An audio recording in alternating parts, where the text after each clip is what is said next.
आप देख रहे हैं पीबीएन न्यूज। मैं हूं शब। पीबीएन न्यूज में अब वक्त हो चुका है दिन भर की कुछ खास खबरों पे नजर डालने का। तो आइए देखते हैं क्या है आज की खास खबर।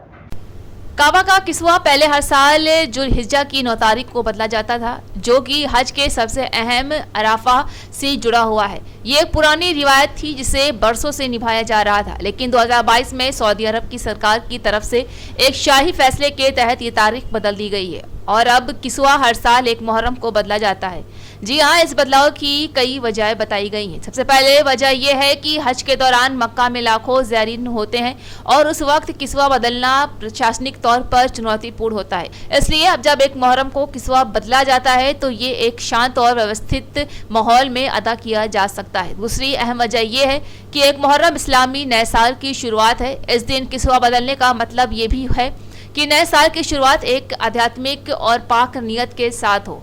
ये एक तरह से इस्लामी कैलेंडर की शुरुआत का प्रतीक भी बन गया है। ये बदलाव व्यवस्थागत सहूलियत, आध्यात्मिक ताजगी और इस्लामी कैलेंडर की अहमियत को ध्यान में रखकर किया गया है।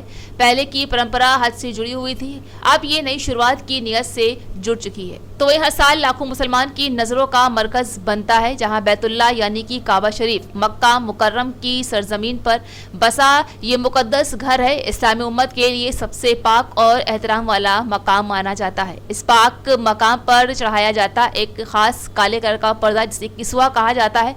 इसमें जरदोजी से सजे इस पर्दे पर कुरानी आयतें कड़ी होती हैं और इसे हर साल बदला जाता है। लेकिन एक अहम सवाल आजकल लोगों के जहन में ये है कि क्या पहले काबा का खिलाफ जुल्हिज्जा की 9 तारीख को बदला जाता था और अब मुहर्रम की 1 तारीख को क्यों बदला जाता है। तो ये थी आज दिन भर की खास खबर। ताज़ा खबरों की अपडेट के लिए जुड़े रहिए हमारे साथ पीबीएन न्यूज पर।